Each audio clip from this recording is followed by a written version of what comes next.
tayo sa text, Luke 16. Ano sabi ng verse 14? Kayo bumasa? Kayo bumasa para makita nyo. For the Pharisees who love money, all this and were sneering at Jesus. So yung mga Pariseo, alam pag sinabing Pharisees, ano yan? Mga pare. Teka pagsulat ng mga ano yun, alam nila yung batas.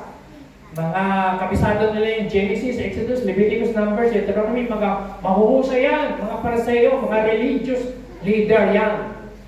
Kaya lang, ang problema nila, they love money. Sabi doon, the Pharisees who love money. Mahal na mahal nila pera. Kaya nga natatandaan nyo sa Matthew chapter 6, nirebuke ni Jesus Christ yung mga kausap niya na sabi rin, huwag kayong mag-alala kung ano yung daramiting, kung ano yung kakainin, kung ano yung iinumin. Alam ng Diyos ang pangailangan nyo. Sabi niya, yan ang hinahanap palagi ang inaalala ng mga pagano. Sabi ng Lord, seek ye first the kingdom of God and His righteousness, and all these things shall be added unto you. So yung mga pagan, pagano, mga unbeliever yun, yan nananampalataya sa Diyos, yan palagi ang iniisip nila. Kung ano yung dadamitin, ano kakainin, ano yung inumin. So yung Pariseo, sobra yung pagmamahal nila, ginidiyos nila ang pera. The Pharisees who love money. Tinutuyan nila si Kristo. Ngayon, verse 15, basahin nyo. Ano sabi ni Kristo? He said to them, you are the ones who justify yourselves in the eyes of men. But God knows your heart. What is highly valued among men is detestable in God's sight. Anong tinutukoy nila ni Jesus Christ? Ang context, pinag-uusapan nila, pera. Simulat sa simula, mula verse 1 hanggang 14 na yan, hanggang verse 15, ang context is about money. Ano sabi ni Jesus Christ? Kayong mga Pariseo, sobre pagmamahal niyo sa pera, alam ng Diyos ang inyong laman ng puso. Yung sobra yung binavalue, yung sobra yung pinahahalagahan. Hindi naman yan yung bahalaga sa tingin ng Diyos. Yan, nakita nyo. Very clear sa Bible. What is highly valued among men is detestable in God's sight. So hindi naman sinasabi ni Kristo masama ang pera. Hindi niya sinasabi huwag kayong magtrabaho, para mabalance natin. Hindi sinasabi huwag kayong mag-invest. Hindi sinasabi huwag kayong tumulong sa inyong kapwa. Hindi po yun eh. Ang sinasabi dyan, ano ba yung mas binibigyan natin ng prioridad sa buhay natin? Ano mas inuuna natin? Ano ang mas valuable sa buhay natin? Dapat nating makita, spiritual ba? Yung bang buhay na walang hanggan mo? O yung kayamanan sa mundo? Kaya sabi ng Bible makamit mo man ang buong kayamanan ng sanlibutan. Kung mapapahamak ang iyong kaluluwa, wala kang pwedeng itumbas doon. Amen? Amen. So, ang importante kay Lord, yung kaligtasan ng kaluluwa ng tao. Kaya sinasabi, use your money for eternal purposes. Gamitin mo siya, gamitin mo lang, huwag kang magpagamit sa pera, kundi yung pera ang gamitin mo para sa gawain ng Panginoon. Palakpakan natin si Lord. Amen? Amen? Ito ang pang-balance. Yung Pariseo, mahal ang pera. Ano ba ang pagmamahal sa pera? Sabi ng Bible, 1 Timothy 6:10. Lakas niyo po, basa. the love of money causes all kinds of trouble. Some people want money so much that they have given up their faith, cost themselves a lot of pain. Tingnan niyo mga kapatid, dahil daw po sa pagmamahal sa pera, maraming nagkakaroon ng trouble. Tingnan niyo po ang istorya ng mga nai-scam. Lahat ng mga istorya ng nai-scam, yung gustong yumaman ng mabilis. Yung pinangangakuha na, pag nag-invest ka ng 1,000, kikita ka agad ng 10,000, 20,000, nai-scam yun. Yung mga gustong yumaman ka agad, some people want money so much, they have given up their faith. Ang dami po mga Kristiyano, i-give up pati yung pananampalataya nila because of money. Because of the love of money. Not money. Because of the love of money. Amen. Amen? Amen. Pastor, Hindi ko naman kini-give up yung faith ko. Pastor, ako naman po hindi nakakalimot kay Lord. Pero, meron naman siyang free time. Meron naman siyang pagkakataon, pero hindi pa rin nagpupunta sa church. Hindi pa rin nakikinig ng Word of God. Hindi pa rin nagbabasa. Hindi pa rin nagpipray. Hindi pa rin pinapriority sa buhay niya ang gawain ng Panginoon. Ano nangyayari? Cause themselves a lot of pain. Maraming pain siyang mararanasan sa buhay kapag ang goal natin ay money, mga kapatid. Dapat po, ang goal natin ay ang Panginoon. Amen? Palakpakan ng Lord. Hallelujah. So, kung ang salita po, kung ang pera po ay nagsasalita, ganito pong sasabihin. Mga kapatid, ang pera po, yun bang mga bill, nagsasalita po ba yung halimbawa, dumating sa iyo electric bill, water bill, nagsasalita po ba yan? Diba sabi ng electric bill, pag binasa mo, 100. Sabi ng bill, bayaran mo na ako pag hindi mapuputulan ka. Di ba? Sasalita yan. Pero tingnan due date, electric bill, water bill. Mga kapatid, do you have money or does money have you? Magkaiba po yan. Anong difference niya? Ganito ho. Maraming tao, mga kapatid, yung pera ang may hawak sa kanila, may control sa kanila because of the spirit of mammon. Hindi masaya kapag walang pera. Hindi maka-worship kapag walang pera. Hindi makapagtaas ng kamay. Hindi makapangiti. Hindi walang pera. Talaga naman po nakakapagbigay ng konting galang pera. Kaya lang, dapat mo maintindihan, ang pera, nangangako ng mga kapayapaan, nangangako ng kasiyahan, pero ang tunay na magbibigay niyan ay ang Lord. Amen?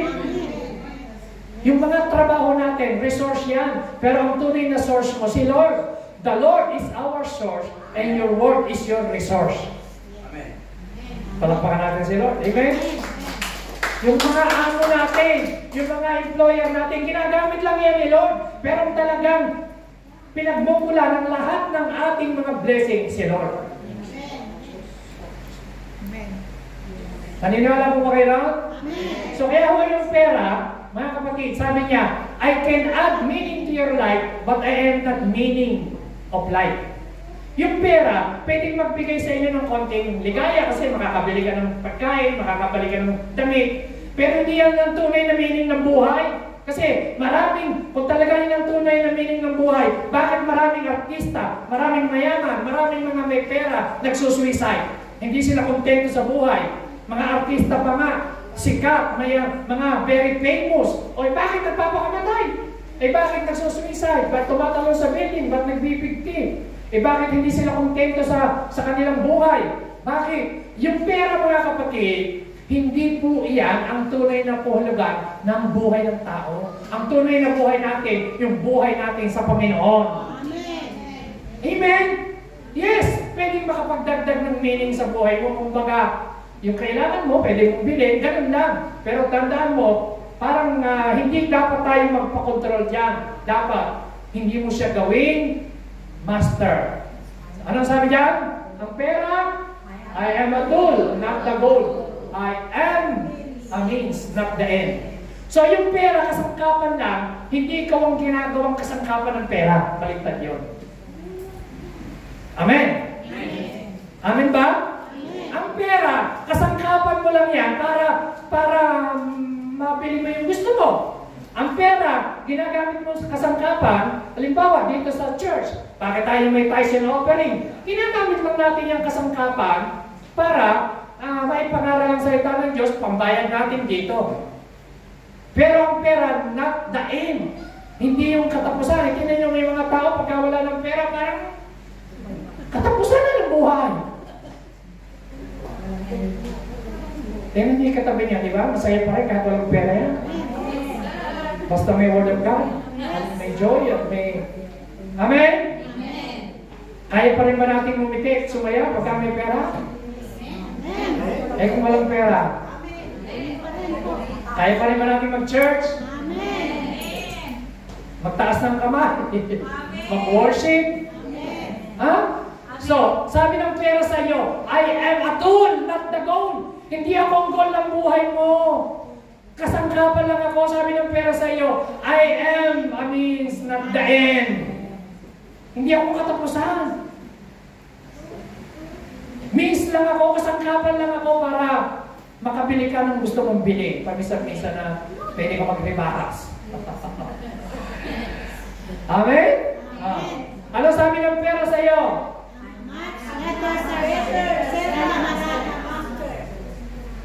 Naririnig ba natin yan sa spirit? Tingnan nyo, pansinin nyo. Para patunayan ko sa inyo na ang pera at saka yung spirito ng God nagsasalita. Diba? Pagka ikaw ay magbibigay na sa gawain ng Lord, naririnig ka. Uy, huwag mo ibigay yan. Huwag mo ibigay yan dahil, di ba? Yung balinggit na lang. May narinig ka. Tapos sa kabila naman, narinig mo. Sabi ng Holy Spirit, bigay mo yan, be blessed kita, be faithful. Sabi naman ng kabila, wag. Pambili mo rin yan. Uy, sayang yan. Pinaghirapan mo yan. Pinagpakalan mo yan. Nagsasalita. Ano sabi ng money sa iyo? I am much better servant, not a master. So kapag siya nasusunod, siya nagdidikta ng buhay mo, yan ang master mo. Pero kapag ang Diyos ang master mo, kapag ang Holy Spirit ang master mo, pag Holy Spirit ang nasusunod sa iyo, iyan ang Panginoon mo. Amen! Na napakaraming tao, very generous sa ibang bagay, pagdating sa Lord, napakakuripot. Sabihin mo sa kapag mo, hindi tayo yun. Hindi tayo. Ha? May mga taong gano'n eh. Pagdating sa ibang bagay, very generous sila sa kaibigan, very generous sa kapwa, generous sa ibang bagay. Pero pagdating kay Lord, napakahirap magbitiw. Bakit? May spirit of mammon na nagpokontrol sa kanya. I will tell you, kapatid, you will never be blessed kapag ganyan ang iyong spirito. Yes? So, sabi ng pera sa atin, I will always go where you send me. Dapat ikaw ang nagdidikta, ikaw ang nag-uutos. Oy, pera, ako ang may control sa iyo, hindi ikaw may control sa akin. Amen? Kaya ba natin sabihin niyo? Tatlo na lang nag-e-eme na. Natapos na ako. Kaya ba natin sabihin niyo na, pera, ako ang may control sa iyo, hindi ikaw ang may control sa akin. Sabihin natin, pera, ako ang may control sa iyo. In Jesus' name. Hindi ikaw ang may control sa akin. Ngayon, kung ikaw ang may control, ikaw ang may authority, may power, kung saan gusto papuntahin yan.